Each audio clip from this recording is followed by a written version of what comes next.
नमस्कार। मैं डॉक्टर श्रवण सैनी, सहायक आचार्य, श्री राधेश्याम मारमुरारका राजकीय महाविद्यालय नवलगढ़।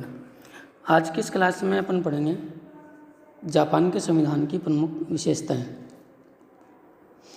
दूसरे विश्व युद्ध में जापान की अमेरिका के हाथों पराजय हुई और पराजय के बाद जापान पर अमेरिकी सेनाओं का कब्जा हो गया और दूसरे विश्व युद्ध के बाद हुए शांति संधियों में मित्र राष्ट्रों ने यह तय किया कि जापान के लिए एक शांतिवादी और नवीन संविधान की रचना की जाए ताकि जापान विश्व में दोबारा जो है वो शांति को खतरा उत्पन्न न कर सके।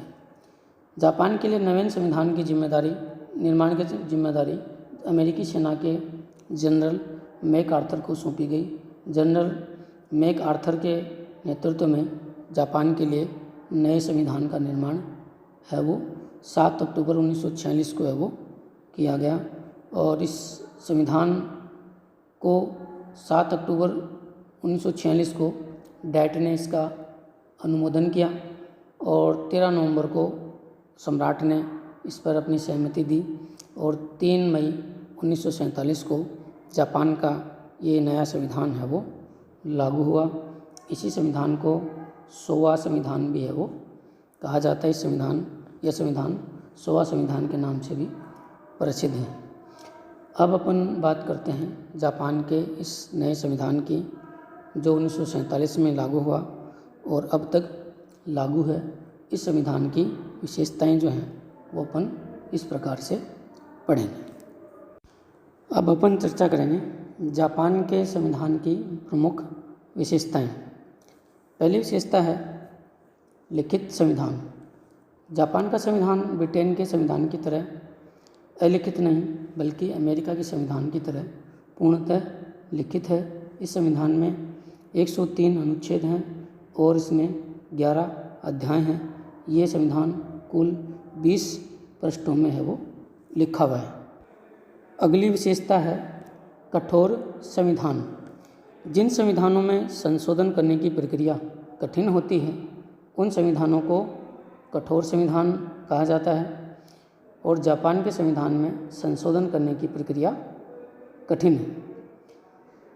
प्रक्रिया ये है कि पहले संविधान संशोधन का प्रस्ताव वहाँ की संसद जिसे डाइट कहते हैं, डाइट में 2/3 बहुमत से पारित होता है और पारित होने के बाद उस पर जनमत संग्रह या लोक निर्णय कराया जाता है जिसके तहत जापान की जनसंख्या बहुमत से यदि उसे स्वीकार करती है तो ही वह लागू होता है और यदि जनता उसको बहुमत से स्वीकार नहीं करती है तो वह संविधान संशोधन का विधेयक है वो रद्द हो जाता है।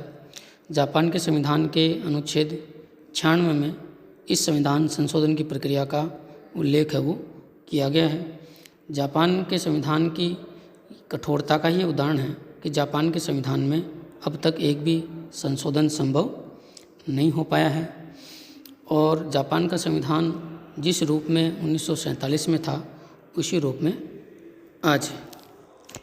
अगली विशेषता है एकात्मक शासन प्रणाली। जापान के संविधान के द्वारा जापान में ब्रिटेन और फ्रांस की तरह एकात्मक शासन की स्थापना की गई है जिसके तहत वहाँ शासन की शक्तियाँ विभाजित नहीं होती हैं। संपूर्ण शक्तियाँ एक ही केंद्रीय सरकार में निहित होती हैं और वह एक केंद्रीय सरकार ही पूरे देश का शासन चलाती है।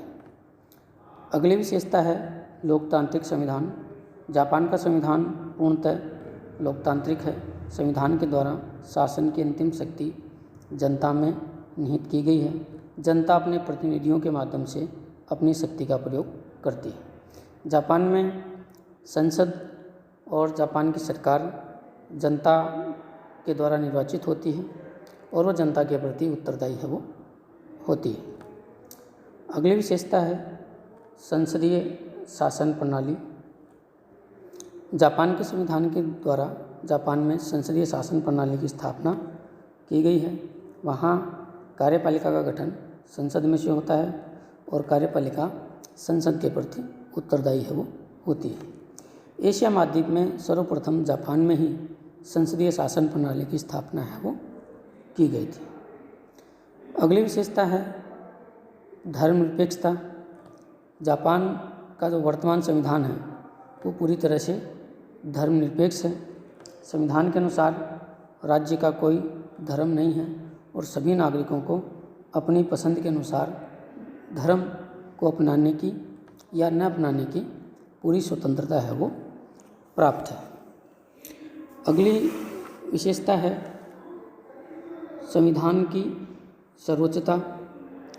जापान के संविधान के द्वारा वहाँ संविधान को ही सर्वोच्च कानून है वो बनाया गया है। संविधान सर्वोपरि होता है और सभी संविधान के अधीन है वो होते हैं। जापान के संविधान के अनुच्छेद 98 के द्वारा संविधान की सर्वोच्चता का ही उल्लेख किया गया है। अगली विशेषता है मौलिक अधिकार और कर्तव्य।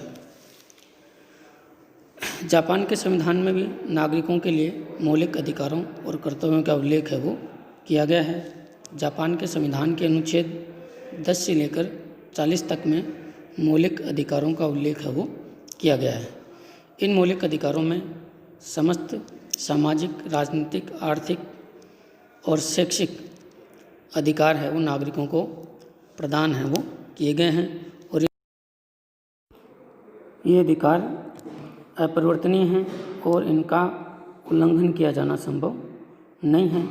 इन अधिकारों के साथ ही संविधान के द्वारा नागरिकों के कुछ कर्तव्य भी निर्धारित किए गए हैं, जिनमें काम करना, सरकार को टैक्स देना, बच्चों को शिक्षा देना आदि प्रमुख कर्तव्य हैं।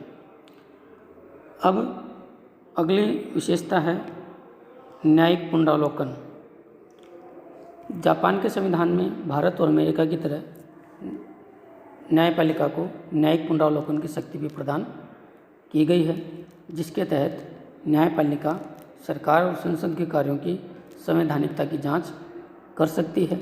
जापान के संविधान के अनुच्छेद 81 के द्वारा वहाँ सर्वोच्च न्यायालय को ये न्यायिक पुनरावलोकन की शक्ति है वो प्रदान की गई है। अगली विशेषता है संवैधानिक राजतंत्र, यानी जापान में आज भी राजतंत्र होता है, लेकिन राजा नाम मात्र का होता है। राजा की शक्तियाँ सीमित होती हैं या ये कहें न के बराबर होती हैं। राजा केवल ब्रिटेन की तरह नाम मात्र का प्रमुख होता है। शासन की वास्तविक शक्तियों का जो प्रयोग है वो लोकतांत्रिक संस्थाएं जैसे संसद और मंत्रिमंडल है वो करती हैं। तो इस प्रकार जापान में भी ब्रिटेन की तरह संवैधानिक या सीमित राजतंत्र को है वो अपनाया गया है। और अब अंतिम विशेषता है जापान के संविधान की, वह है युद्ध का निषेध। ये जापान के संविधान की एक महत्वपूर्ण विशेषता है। इसके तहत जापान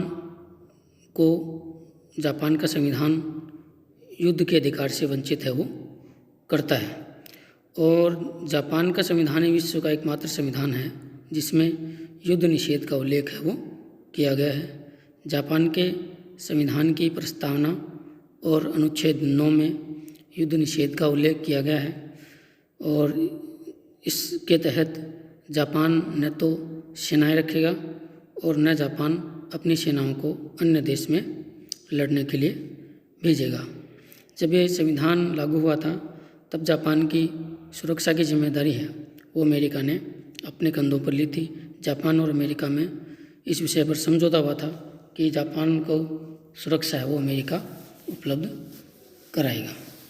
तो ये हैं जापान के संविधान की प्रमुख विशेषताएं। धन्यवाद।